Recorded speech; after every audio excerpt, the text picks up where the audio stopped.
Welcome to the market recap presented by Tackle Trading. Get in the game.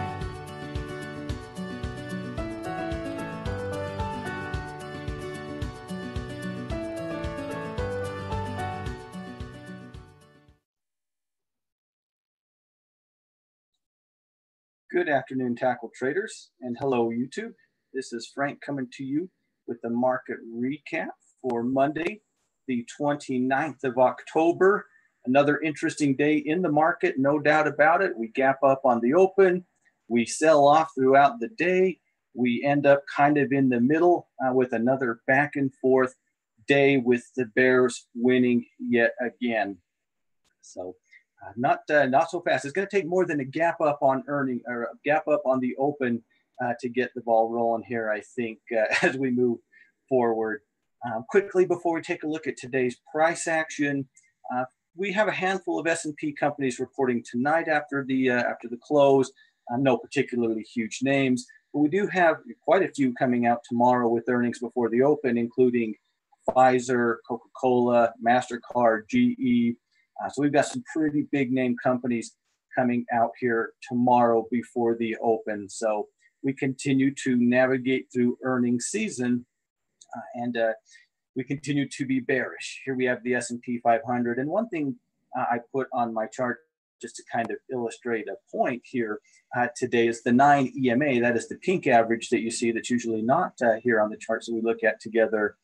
This is the short-term momentum moving average I personally like to use. You can see that we've not even been able to close above that since we started to break down. Until we see a close above that, we're not going up, right? So that's kind of one of the first signs I always watch for. I'm not saying that that's enough to get me to buy, because it isn't on its own. But that is a sign of there's something. While we're below it, that is definitely some bearish momentum. We tried. A lot of the things I was looking at today worked very close to their 9 EMA before selling off from that point. So I just thought it was interesting and something worth pointing out, another way to help everybody if they want to find another way to kind of gauge some of the momentum, just another trick that at least I personally like to use. Now, of course, here we are on the S&P 500, very volatile day. Again, we gapped up on the open. Things were looking good an hour or so into the day. A couple hours later, we break intraday lows. We sell off. And then the last part of today, we actually saw a little bit of a rally. So again, really nothing has changed overall in my mind from a broad perspective. We continue to be bearish, extended to the downside, very volatile.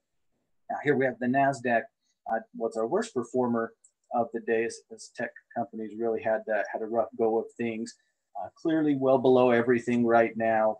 Again, pretty much that last 15 or so minutes of the day, you saw a surge to the upside. I would imagine probably in part from short sellers covering. I don't imagine it was all bullish money jumping in at the end of the day. I guess I don't know for sure, but I can't imagine that's what it was. But still very bearish, continuing to work down over in the NASDAQ. Same song and dance with the Dow Jones. Interestingly, I guess if you want to call it that, our rally kind of put us right back on top of Friday's low. So it's something, it's not much, but I guess it is something. The Russell actually had a fairly good run today, was looking pretty nice, but again, it kind of ran into the same trouble that all of our other indexes did and kind of sold off. Now it's kind of continuing to build that floor that has really been developing over the last little while. Of course, we know that this is a previous breakout point, has been tested as support on multiple occasions. We want to continue to monitor that. If that is to break, that would probably be a good indication that the selling is not done over on the Russell. But kind of spent the last few days trying to build at least a little bit of a floor in the Russell. As we kind of shift gears over to our financials, interestingly, our material sector kind of ran right back up again to that old point that we've been kind of watching. Again, that was an old breakout point, an old support level, and that's where it found its top today, continuing to sell off. I mean, this is a pretty ugly chart. We're seeing some ugly things in things like materials, industrials, plenty of ugly charts out there, right? This is no exception. Continues to struggle pretty mightily. Energy really had a rough go after kind of hanging tough, second half of last week at that old support level. We broke through on the intraday today. Much like the broad market, we rallied off of the lows, but we did kind of close below that. I think we continue to monitor this to see where the momentum over the next couple of days takes us. It's hard to be super bearish for me, at least on the energy sector right now, as extended as we are to the downside. I need some sort of a relief rally, and this is speaking broadly, but certainly I'm noticing it a lot in the energy sector. And again, market sell-off, pushing it through there. If we're able to push back through and close back above that, I'll be comfortable saying that this was a fake out, and I can continue to monitor that support level as the week progresses. But as of today, break below that. If we continue to see some negative momentum, well, that's going to be hard to want to buy there, right? So I certainly would understand that. Taking a look at the financials, they actually held up, didn't break through support or anything like that. Which again, kind of ran into that 9 EMA here today and kind of used that as a top. I mean, we're definitely still very bearish from a technical point of view, but a couple of interesting things. I mean, we are holding that old price point, right? Again, this too was a pretty important, at least in my opinion, area of old resistance and of course now acting as a support level. If we rally up a little higher, I could definitely see a bearish retracement opportunity. If we break down, I could see a bearish breakdown opportunity. I could see, and wouldn't be one of them, but I could see the bullish argument too from a price point of view. If we buy here as a bull, our risk is relatively small, assuming we're placing our stop loss just below this old resistance level, so our low risk per share. And hey, if this is a turnaround point, we're getting a really good return risk to reward ratio. It's going to take a lot more for me to do any of this stuff, not just in the financial sector, but anytime we're at support, that is worth mentioning. I think real grim looking over in the industrials, breaking, continuing that breakdown again, kind of like our materials. It broke down. They kind of tested that old support level of resistance both Friday and here today. Zoom in a little bit so we can kind of see how that's played out. Really, after breaking down, that's continually been resistance, and of course, ultimately pushes us down pretty dramatically here today. So still looking pretty rough over there. Tech, again, much like the NASDAQ, we looked at the NASDAQ, we kind of know what the tech ETF looks like. No huge surprise here. Still in bad shapes. I mean, everything we looked at so far has been anywhere from ugly to hideous, right?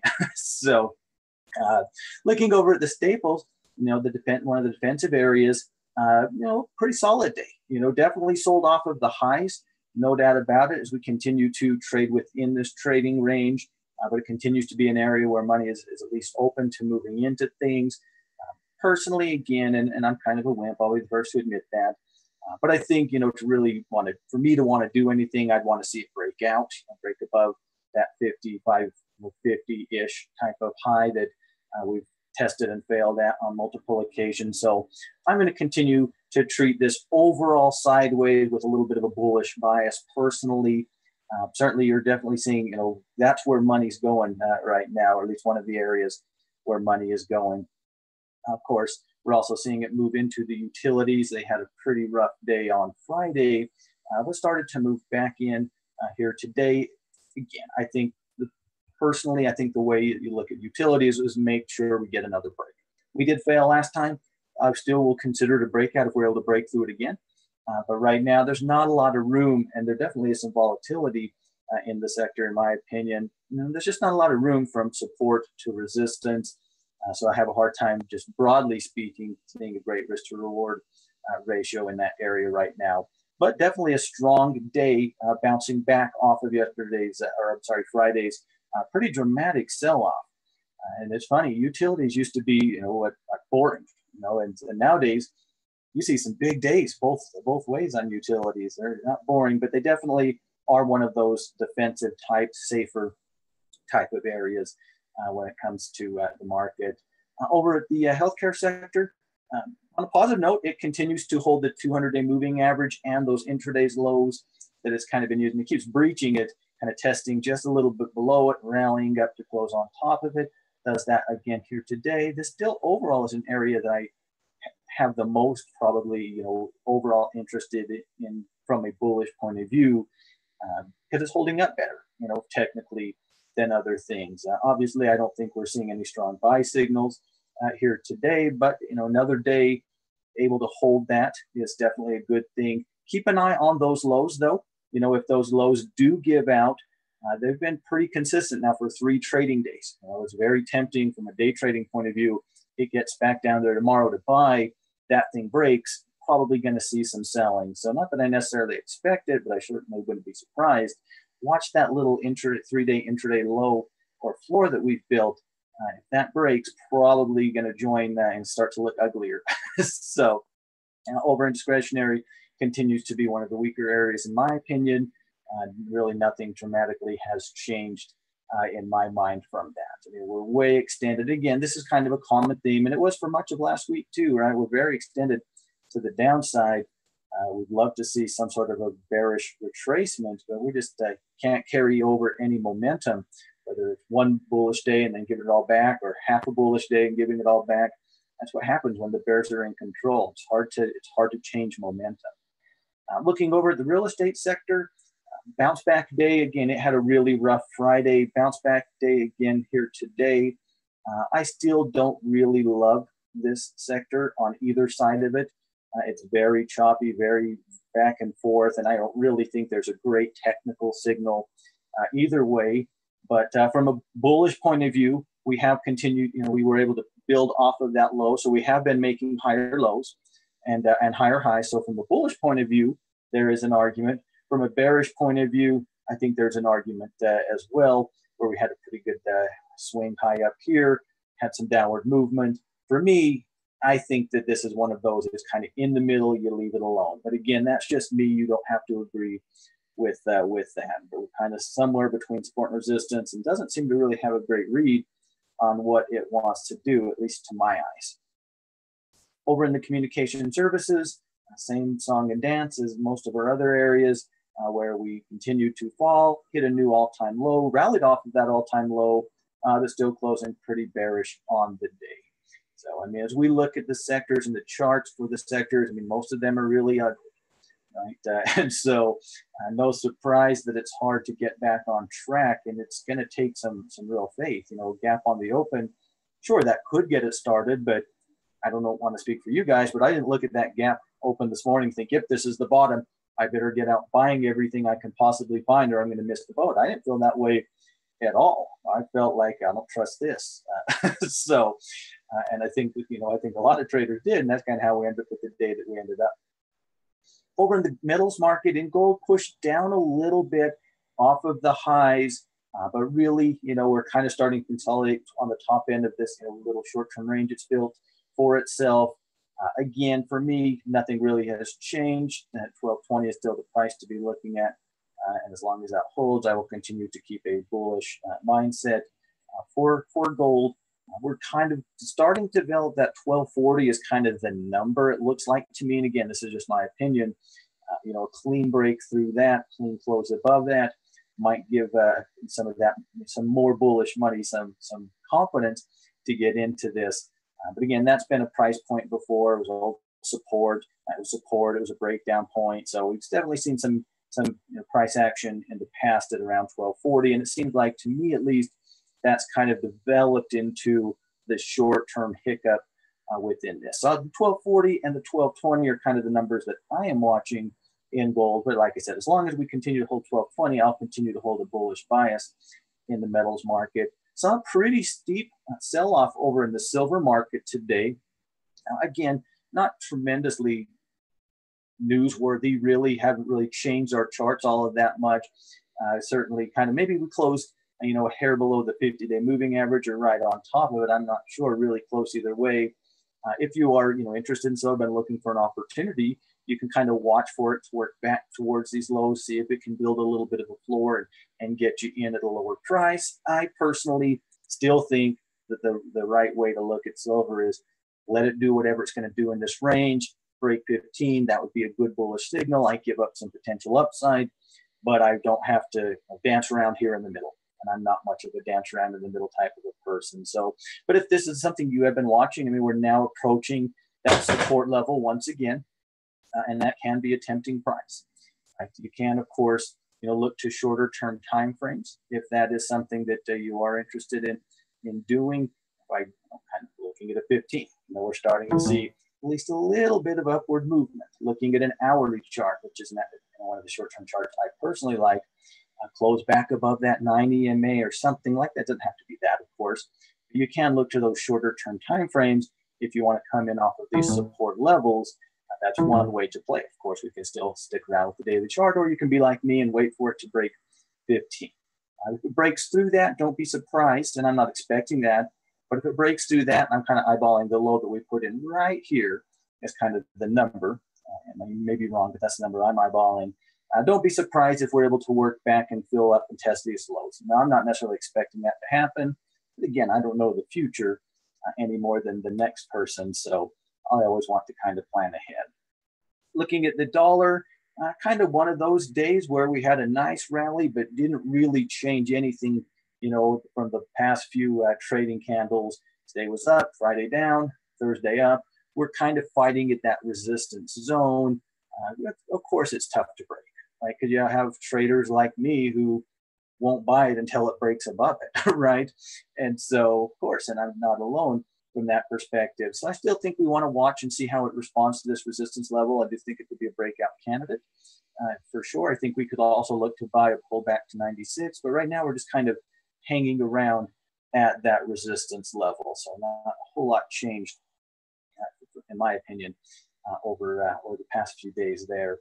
Natural gas continues to kind of hold that bottom that it has been using. I still don't love it, but people are clearly willing to buy off of that bottom, so they don't need me to love it by any means. Continue to monitor that. That has been a fairly respectable level of support on multiple occasions. If it breaks, don't be surprised to see us work back and test that 50-day moving average. Really, there's not a lot of support, between where we are right now, the support we're using, and that 50, which also lines up pretty nicely with that breakout that we saw, back in September. So those will kind of be the two areas I'm looking for. Again, right now, I get it. I get people buying it, and I can't really argue against it. I just think that as we kind of developed into this range that we've gotten into, just not loving it personally. But again, that's me. I mean, I regret saying that because we've bounced off of that low point on multiple occasions, and by not being open to it, well, I've cost myself a couple potential dollars, but that's okay. You always want to trade what you're comfortable with, right? Over in the crude market, pushed back down here today. I think we've got a couple of price points that we can now be watching for. We can be watching a break to the upside if you are bullish, and I don't think there's a great argument for bulls right now in crude, but that break would be, a signal. That would also probably get us closing above, that short-term 9 average if that's something that you do use and if that matters to you. But certainly, I don't think we really are buying until it breaks something, or sell if it breaks that support level. Clearly on a bearish bias right now in the shorter term. We've been making lower highs and lower lows, so I don't really see a great trading opportunity right now in crude. But again, got a couple price points. We know that 64, 65 range is pretty important from days gone by. So that can be something that we can be watching for. But it's choppy. It's definitely weak right now, no doubt about it. But hey, if it were to break resistance, that would be at least one sign of strength. Maybe it's not enough to get me into a trade, but it would be a sign. And maybe it would be enough to get me into a trade. I'll have to make that call then, but I don't really see that being the case. So, ladies and gentlemen, that is where we find ourselves after another volatile day in the market as we continue to work through earnings season. This isn't surprising to us, right? We've been expecting this. When things are happening, kind of expect them to keep happening, right? So that's a good philosophy to have. The market's in a nice smooth uptrend. Expect it to stay in a nice smooth uptrend because it probably will. It's in a volatile back and forth downtrend. Expect it to stay volatile because it probably will. Now, eventually, that's going to change. Right? This week, next month, next year, I don't know. But of course, it will eventually happen. But as long as we understand the market that we're in, we can work within it. So this market, in my opinion, continues to be a tough swing trading directional market. Still a lot of opportunities for intraday traders with the volatility. I think swing traders, are preferring things like I'm preferring, like credit spreads and getting good premiums on fairly far out of the money credit spreads, and that's what's I think has been working for a lot of folks. That's a great thing about being a trader. We don't have to do any one thing. Right? Market's volatile. I can sit it out. I can start selling out of the money. Bear calls, saying, "Hey, it's got to break this, and this level of resistance, or whatever it might be." So there's a lot of ways that we can still trade comfortably without having to chase. And again, you guys know me fairly well by now. Many of you know me for a while. Until we break something, I'm just going to not be on board. I'm going to, expect that it's not going to free fall. I'm going to expect there's going to be a bearish retracement. But we got to break resistance, and that's just very difficult to do when you're not doing it. And so nobody gives the market the benefit of the doubt. It gaps up on the open. We make a couple of dollars as hypothetical bulls. We see the first sign of trouble, and we hit the door. No one has that faith, and it's going to take breaking through stuff to get that faith restored. And until that happens, I would expect it to continue to be fairly troublesome. Now, it is still very extended to the downside, so I am still watching for rally, a bearish retracement, and into a bearish retracement. I'm open to trading into strength. Just as an example, Tractor Supply, who came out last week with, in my opinion, what were very strong earnings, gapped above resistance, breaking out this morning on the open. It was a pretty good looking chart, regardless of what the market was doing. So I would feel comfortable trading bullish into something like this. I'm going to keep that short-term bias because of how crazy the market and volatile the market's been. But that's the type of thing I'm going to be looking for when it comes to buying into a market like this. I want to find things that have held up well, that are breaking resistance. I don't want to try to guess the bottom. That's hard in my opinion. So that may or may not be something you're interested in, but that's how I will always go about bull or bearish, rallies, or bullish rallies in bearish markets. Find stuff that's holding up. It doesn't have to be setting the world on fire necessarily, but find things that have been holding up and get good buy signals. Because hey, a break above resistance is always a good buy signal, right? Independently of everything else. When you factor out everything else, sure. Of course, you're interested in buying when a stock breaks resistance. You may or may not buy, but you're interested, right? So that is just a little tip for you as you move into this week. As always, ladies and gentlemen, it is certainly my pleasure, and I do appreciate everybody's time. Be sure to subscribe to the Tackle Trading YouTube channel and hit that notification bell if you haven't already, so you can always be alerted to any new stuff that we're doing over here. And be sure to follow us over at Tackle Trading on Twitter to keep up with some of the things that we're keeping an eye on throughout the market day. If you enjoyed the market recap, it is always helpful and appreciated. If you do give it a thumbs up to let us know that we are on the right track here. And with that, ladies and gentlemen, get out of here. Happy trading, and I will see you all in the next one.